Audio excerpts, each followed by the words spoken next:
señor arzobispo, señor obispo, queridas familias de Valladolid, queridos sacerdotes y religiosos que os encontráis aquí, movidos por un motivo particular que nos reúne para hablar del corazón de Cristo. Por mi parte, es innecesario decir que me encuentro muy a gusto por estar con vosotros nuevamente. Vosotros sabéis cuántos recuerdos suscita en mí la presencia en este querido santuario nacional de la Gran Promesa. Y esos recuerdos se renuevan y al renovarse despiertan en mí sentimientos religiosos muy íntimos que me han acompañado siempre y que han nacido o se han desarrollado en gran parte en este santuario nacional. Recuerdos que me hacen sentirme vinculado a la espiritualidad que de aquí nacía. O bien que me hacen otra vez traer a mi alma impulsos para trabajos apostólicos que en torno a lo que el santuario significaba y significa fueron realizándose en unión con tantas personas queridas de Valladolid. Por eso, al invitarme a tener esta hora santa aquí con vosotros, he aceptado con mucho gusto, porque tener esta hora santa significa que lo primero de todo es que rezamos juntos y adoramos juntos y renovamos juntos intenciones muy gratas que suponemos que lo son también para Dios nuestro Señor. Meditemos pues un poco, tomando como base de reflexión este texto evangélico que nos ha sido leído. Había hecho Jesucristo el milagro de la multiplicación de los panes y se había apartado de la muchedumbre, pero enseguida volvieron a buscarle porque querían más de él, querían recibirlo todo, sin saber exactamente qué era ese todo al que aspiraban. En aquel pueblo judío, Jesucristo suscitó todas las esperanzas. Después, por los caminos misteriosos que concurren en todo el drama de la vida de nuestro Salvador, sucedieron todos los episodios que aparecen en el Evangelio encuadrados en el misterio de esa historia de salvación. Pero el pueblo lo esperaba todo. Y Jesús, al ver que de nuevo se acercaban a él, insistió en reflexiones que buscaban directamente el corazón de aquellas gentes. Entonces ellos le dijeron: ¿qué obras tenemos que hacer que sean gratas a Dios? Y Jesús contestó: la obra grata a Dios es que creáis en aquel que Él ha enviado. Se refería a Él mismo. Y ellos lo entendieron. ¿Qué señal nos das para que veamos y creamos? Atended a los dos verbos juntos. Para que veamos y creamos. Lo primero, ver. Ya había allí una exigencia, explicable dentro de la lógica, de la razón y del corazón humano. Pero era un fallo dentro del plan divino, tal como Él buscaba a los hombres, que no se fijaba precisamente en facilitar las cosas para que vieran y creyeran, sino que creyeran. Donación del alma, entrega del corazón. Y le dijeron que sus padres, los del pueblo judío, habían tenido algo que ver y así habían creído. El maná. Moisés les había facilitado el maná que había bajado del cielo y por eso creyeron. ¿Tú qué obras nos presentas para poder creer? Y es cuando Jesús les replica: Moisés no os dio el pan bajado del cielo. El maná no era eso. Es mi Padre el que da el verdadero pan del cielo. Y un pan tal que el que lo coma no tendrá hambre. Entonces ese pueblo, que todavía era sencillo de corazón, le dice: Señor, danos siempre de ese pan. A lo que contestó Jesús con aquellas palabras que tantas veces hemos meditado y que significan compendiosamente como una de las más grandes riquezas del Evangelio: yo soy el pan de vida. El que viene a mí no tendrá hambre, y el que cree en mí no tendrá sed jamás. El pan de vida. Pero daos cuenta de que Jesús lo que pide es eso, la fe. Y con cierta, no diríamos agresividad educativa, pero sí con una firmeza inapelable, les hace pasar en muy breves palabras de su mentalidad y sus conceptos exclusivamente centrados sobre el pan de la tierra a todo el misterio del pan de vida que se ha de dar para la vida del mundo precisamente. Les sumerge de un golpe en la espiritualidad más rica que puede desprenderse de su mensaje de vida. No anda Jesús con reticencias, no disimula nada. Inicia en este momento una predicación que se va a completar después en las escenas que van sucediéndose en este pasaje evangélico, hasta que anuncie ya con absoluta claridad que lo que va a dar él es su carne como comida y su sangre como bebida. Y lo inicia ahora con estas primeras palabras de la promesa de la Eucaristía que se va a completar después, hablando del pan de vida. Al menos ellos tuvieron un gesto hermoso que tantas veces puede servir para que nosotros lo repitamos en nuestra vida de cristianos. Una súplica fervorosa, humilde, ardiente: Señor, danos siempre de ese pan. No sabían lo que era con exactitud. Y cuando Él les contestó: yo soy yo el pan de vida, por el momento se quedaron en suspenso, como si empezasen a entrever que allí había algo adorable, el misterio de Dios. Es la hora de la fe, hermanos. Es la hora de la fe.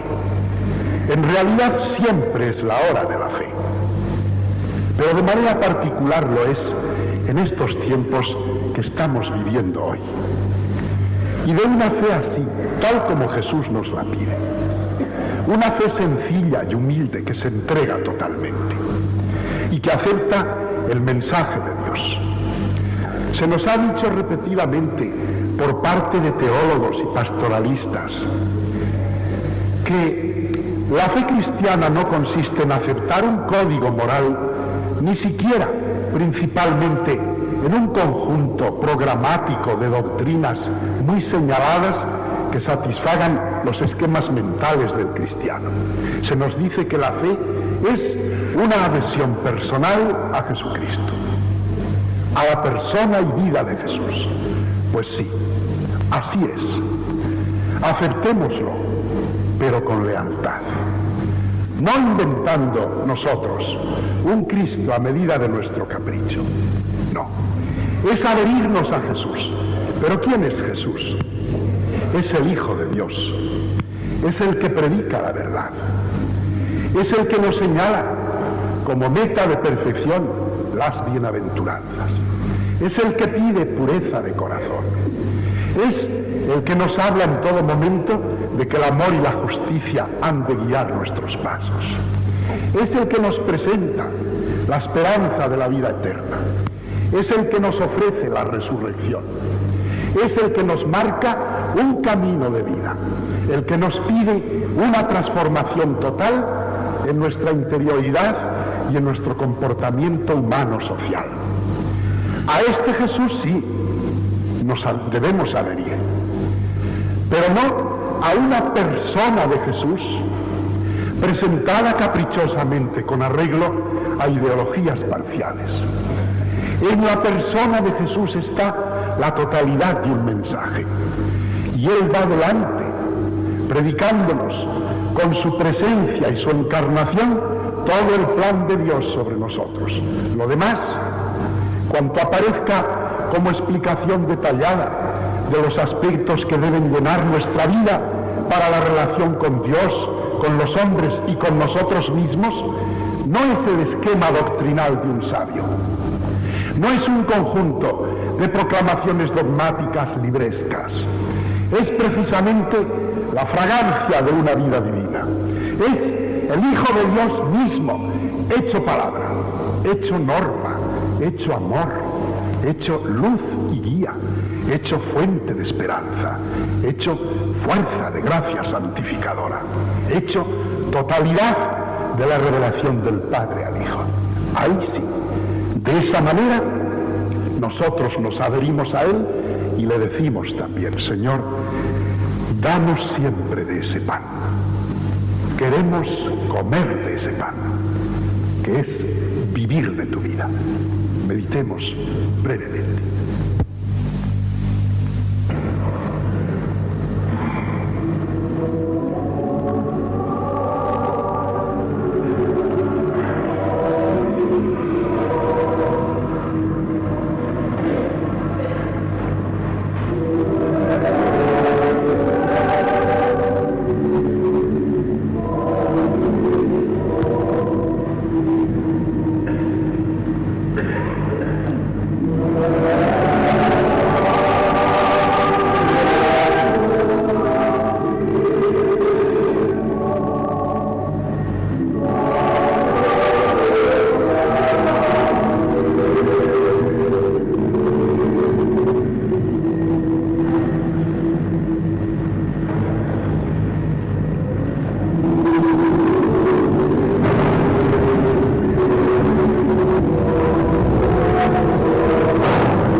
Resuenan estos cantos religiosos aquí en el santuario de este momento de devoción y de adoración a Jesucristo sacramentado.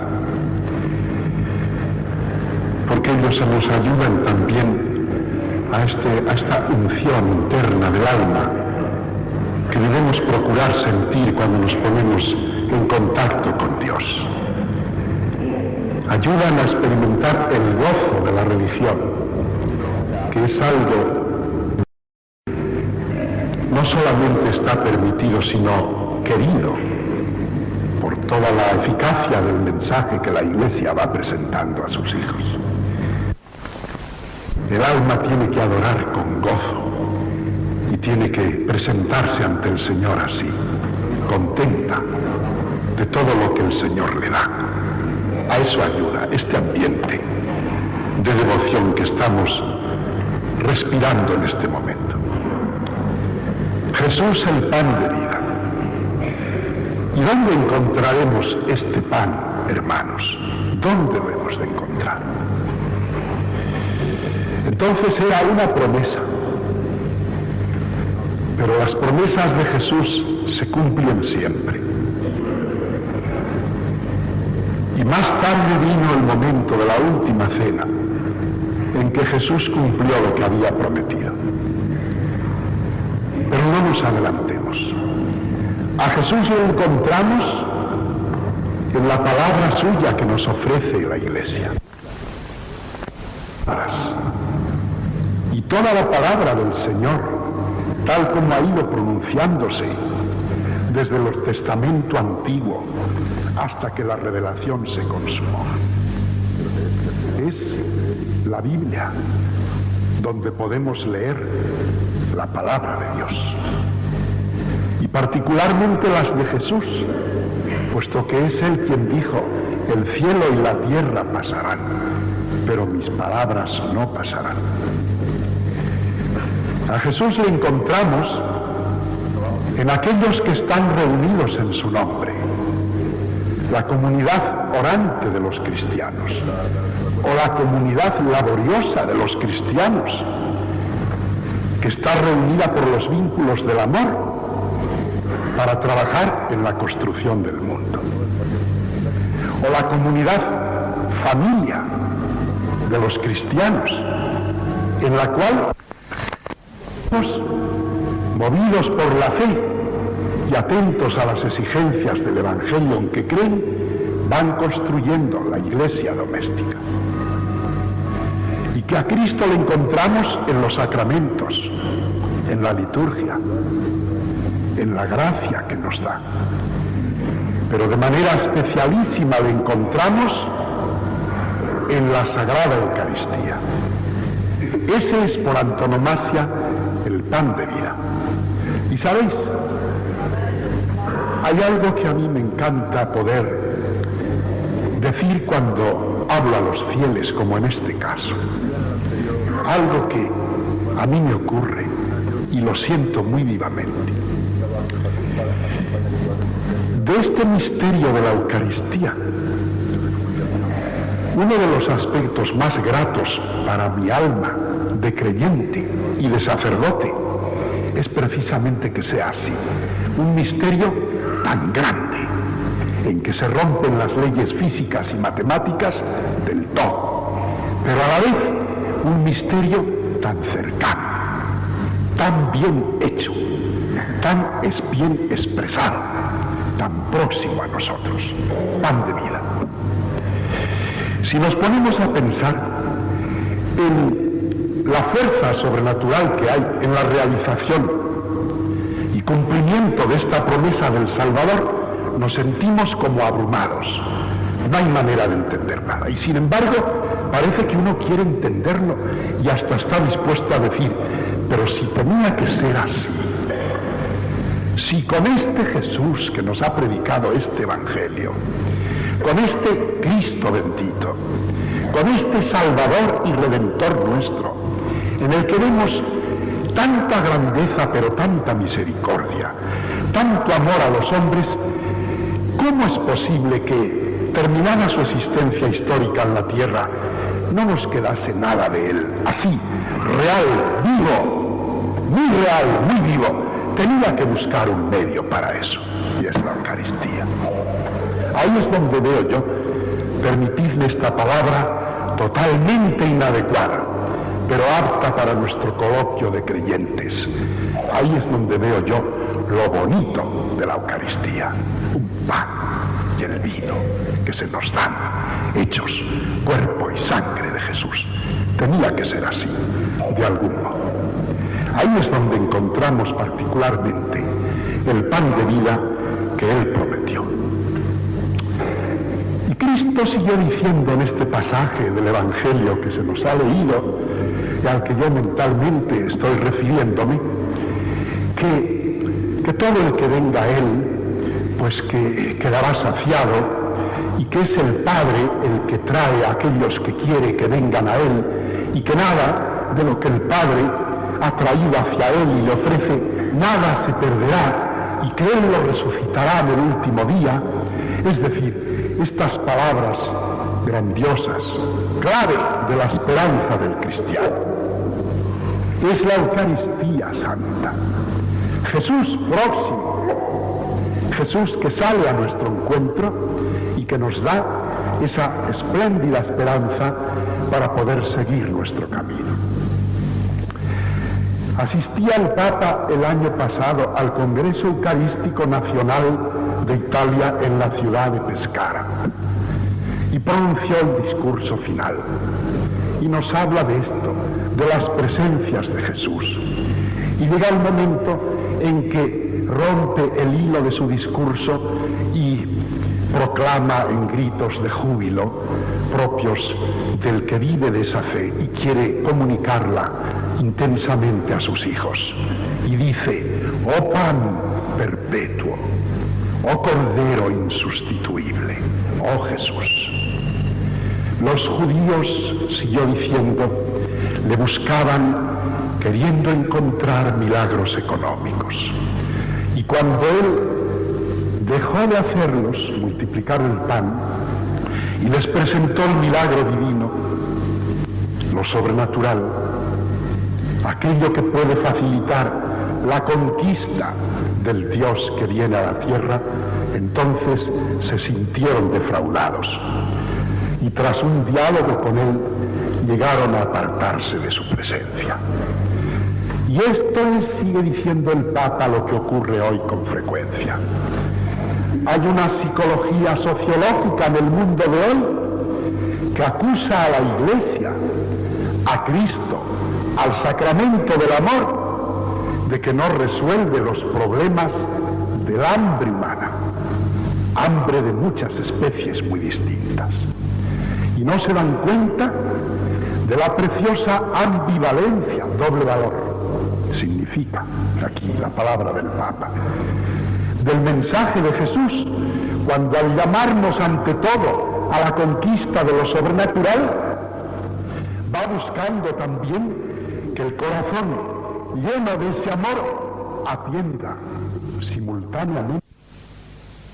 Buscad primero el reino de Dios y su justicia, y todas las demás cosas se os darán, lo cual no quiere decir ni siquiera que cronológicamente deban situarse en planos distintos, sino como que algo fluye de esa vida sobrenatural que Cristo nos trae.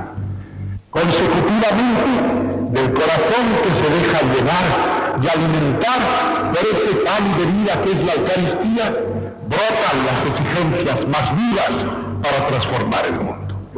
Esa es la explicación que hace el Papa, cuando al terminar ese Congreso Eucarístico Nacional exhorta a todo el pueblo italiano a que se acerque cada vez más a la Eucaristía, a que guarde el precepto festivo de los domingos, el día del Señor, a que comulgue con el cuerpo y la sangre de Cristo, porque llenos de ese cuerpo y de esa sangre estarán a la vez llenos de amor, pero del amor distintivo y específico que Cristo nos trajo, para continuar a través de este amor de los cristianos la presencia del mismo amor de Cristo en la vida. Ahí es donde podemos encontrarlo. Se nos acusa a veces por parte de quienes sean, no tenemos por qué hacer enumeraciones ni clasificaciones, de la ineficacia de la Eucaristía, de que nos recreamos en el sacramento del amor exclusivamente para un falso contentamiento místico de nuestras almas. Se nos acusa de que nos hemos evadido de los problemas del mundo y nos hemos detenido en esa contemplación amorosa de la hostia santa, buscando un consuelo para nuestro corazón oprimido por las fatigas de la vida, pero desertando del puesto de combate que nos señala nuestra condición de discípulos del Evangelio. Esto se dice particularmente en nuestro tiempo, y se ha querido encontrar sustitutivos a esta acción fecunda, magnánima, arrolladoramente eficaz del misterio de la Eucaristía en la vida de los pueblos cristianos y de las sociedades. Ineficacia de la Eucaristía, del pan de vida. Oh, si hablasen todas las almas puras que a lo largo de los siglos han mantenido la limpieza de su corazón gracias a este pan insustituible. Y las familias que en todas las latitudes han sabido llevar su cruz y educar a sus hijos y aceptar los fracasos en todos los órdenes, gracias también a esta fuerza misteriosa de la Eucaristía. Y los sacerdotes y religiosos que han superado las crisis de su vocación, manteniendo en todo momento la misteriosa fidelidad a una llamada que un día les fue hecha. Gracias a esta Eucaristía, o que han celebrado en el sacrificio de la misa, o que han adorado en las capillas silenciosas donde tantas veces se producen esos diálogos que solo Dios conoce, pero de los que depende el porvenir de una persona y como consecuencia muchas veces el de un pueblo, de una ciudad, de una institución. Y que hablasen los moribundos que han muerto con paz y esperanza, recibiendo con gozo de su alma el viático, la Eucaristía. Y los niños angelicales que han sembrado por todas partes, por donde van, en las familias, en los colegios, en los ambientes, las flores de su inocencia, cultivadas primorosamente desde el día en que hicieron su primera comunión. Y los jóvenes, muchachos y muchachas, intrépidos combatientes de las causas buenas, que han vencido tantas tentaciones de las que arruinan al hombre, gracias a esa comunión sacramental, a esa visita al sagrario, a esa búsqueda amorosa de un mayor acercamiento del Cristo a quien aman y adoran. Y las sociedades y las iglesias en su sentido social colectivo, las diócesis, los países con su cultura cristiana, renovados tantas veces por congresos eucarísticos, por asociaciones piadosas en torno a la Eucaristía, por adoraciones individuales, es decir, por todo aquello que ha ido fluyendo con espontaneidad del rico caudal de esta Eucaristía que conserva la Iglesia como el mejor de sus tesoros. De ahí ha nacido amor, abnegación, paz, oblación de sí mismo, sonrisa en medio del dolor, lucha por la justicia, educación de los ignorantes, atención a los pobres, cariño con los afligidos y los ancianos. Esas religiosas que en medio de tantas privaciones de toda índole se mantenían y esperamos que sigan manteniéndose, gozosas con la oblación continua de sus vidas y sostenidas por ese amor al Cristo que no dejaba de acompañarlas en medio de todas sus soledades. Y así, libros, arte, ciencia, trabajo múltiple de toda índole que va como extendiéndose por todo el cuerpo social de una manera invisible.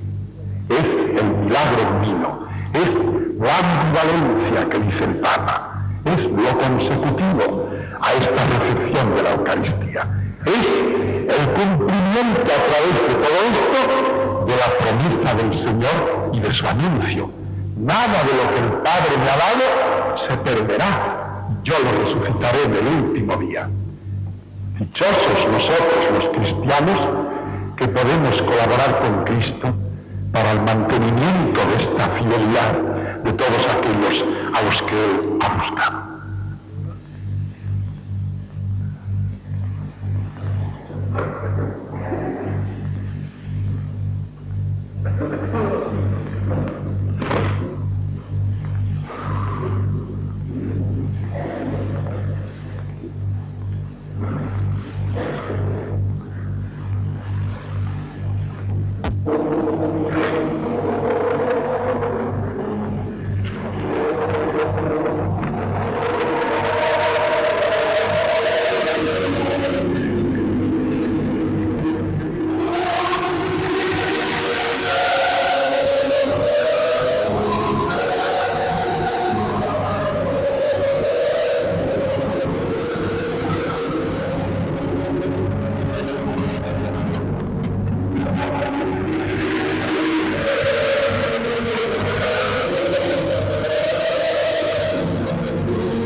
Terminemos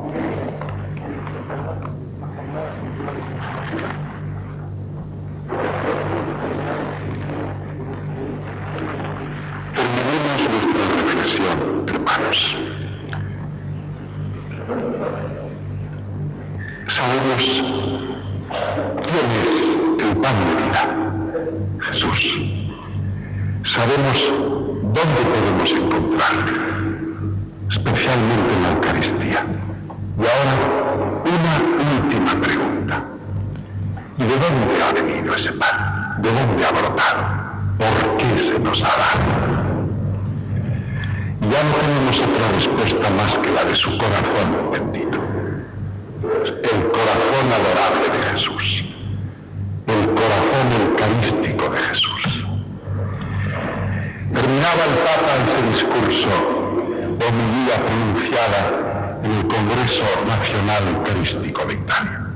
Hermanos e hijos, renovemos nuestra conciencia católica en correspondencia con el designio de Cristo. Reavivemos nuestra fe y tratemos de cumplir en nuestros corazones las palabras incomparables del apóstol San Juan. Hemos creído en el amor. Es precisamente esta fe en el amor que el Señor ha tenido por nosotros la que ahora solemne y humildemente profesamos. Ella pone de nuevo en nuestros labios y en nuestros corazones aquellas otras palabras pronunciadas por el apóstol Pedro, que nosotros tenemos el honor de hacer revivir ahora aquí en nuestra humilde persona, pero también en la autenticidad de nuestra misión apostólica, con la que después del discurso eucarístico de Cafarnaúm respondió a Jesús, abandonado por sus incrédulos oyentes. Palabras que todos nosotros proclamamos hoy. Señor, ¿a quién iríamos? Tú tienes palabras de vida eterna, y nosotros hemos creído y sabemos que tú eres el Santo de Dios, el amor de Cristo. De ahí brotó todo. Y por eso, ¿qué bien hacemos en corresponder al corazón de Cristo con el amor de nuestro corazón? No un amor sentimental que se contenta con consideraciones superficiales. No, ese amor que al principio yo decía que exige todo. Pureza de corazón, bandera levantada con esperanza, fe en la resurrección, entrega continua, firmeza en la fe, adoración de Cristo. Esta palabra la pronunciaba, no lo dice en la primera reflexión, adoración de Cristo. ¿Y por qué lo digo? Por una razón muy sencilla. Se nos dice, lo importante es cumplir con todo aquello que Cristo nos señaló para amar a los hermanos. Pero ¿cómo podemos hacer esto sin contemplar a Cristo? ¿Los apóstoles lo hicieron? No. Los apóstoles estuvieron 3 años contemplándole, adorándole, viéndole, deteniéndose en él. Y cuando luego vino el Espíritu Santo, comprendieron cómo todo aquello que habían visto y oído de él se convertía en objeto de una adoración consciente que les llevaba a todo el esfuerzo apostólico que hicieron. Es decir, entonces comprendieron que todo era obra del amor y correspondieron con su amor. Entonces descubrieron lo que era el corazón eucarístico de Cristo. Cuando llenos del Espíritu Santo, se lanzan, pero contemplando a Cristo, a proclamar la obra de la redención. Este es el camino. Y por eso es tan oportuno el que lo digamos aquí, en este santuario del corazón de Cristo, donde ha recibido y seguirá recibiendo tantas adoraciones. Porque no lo olvidemos. En el culto al corazón de Cristo, con como en la adhesión a su persona, tiene que haber también eso, reparación, condolencia con él por las ofensas que se le hacen. Tiene que haber consagración, es decir, dedicación de sí mismo para acompañar a Cristo en la tarea apostólica. Tiene que haber pureza de corazón, tiene que haber anhelo apostólico que abarque todo cuanto pueda ser abarcado, lo que hicieron los apóstoles. Las palabras pueden ser nuevas, pero las realidades son tan antiguas como el Evangelio. Los apóstoles que fueron creyendo en él, fueron contemplándole poco a poco, y un día ya pudieron comprender a todo lo que se entregaban cuando habían sido entregándose progresivamente así. Aquel dulce encanto del Señor, que ellos también sentían en muchos ratos del acompañamiento apostólico de Cristo. Y él mismo llegaba a buscarlo y a ofrecérselo. Venid y descansad conmigo un poco de vuestras tareas. Y no era una evasión pietista, ni un sentimentalismo pasajero, era el goce de la amistad con Cristo, lo que han tenido todos los santos y todas las almas buenas, o que han querido serlo, o en los momentos en que lo han sido.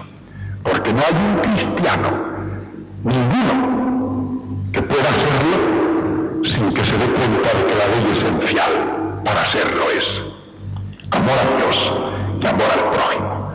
Y a Dios se le ama con lo que tenemos, con nuestro corazón y nuestra vida.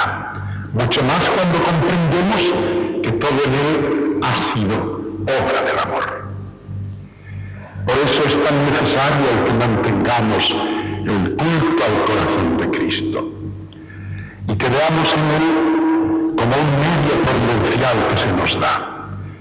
Como han dicho los papas, en este culto al corazón de Jesús y en la doctrina que se nos da sobre ella hay como una síntesis de todo el Evangelio.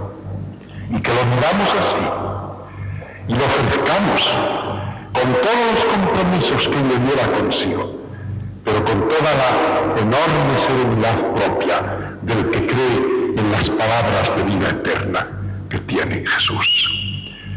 Mi última palabra es para vosotros, familias, a las que veo aquí y a las que puede llegar mi voz a través de la radio. Las familias cristianas, las familias pequeños templos de la Iglesia.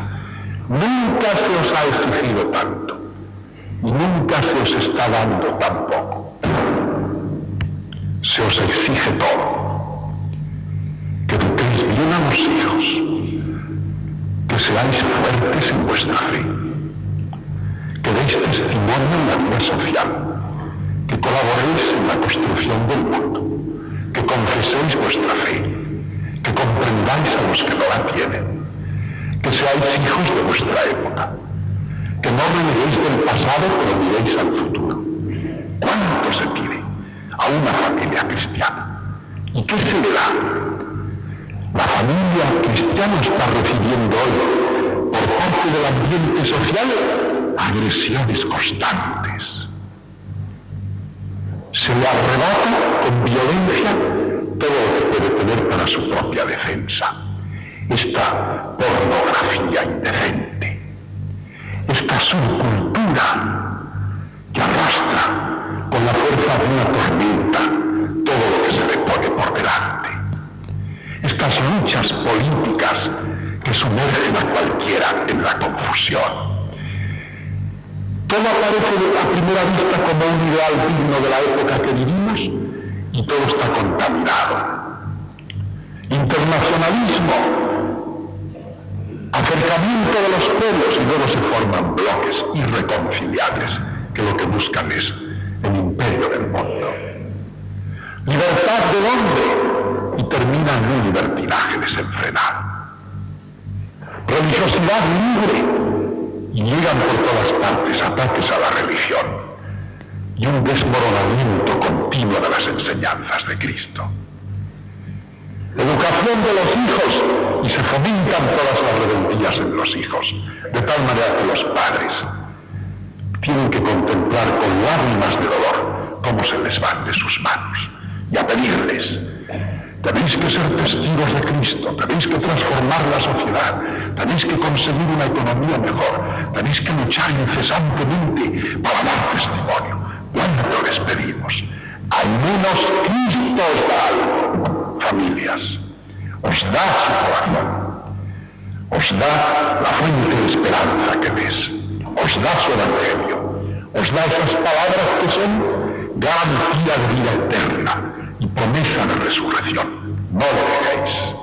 Acercaros a él y unámonos todos los cristianos en esta hora, no para proclamaciones jactanciosas, sino para mantenernos fieles y constantes en nuestra fe, proclamándola, defendiéndola, confesándola con el orgullo propio de quien sabe que por ser lo que Cristo nos trajo es la verdad de su vida.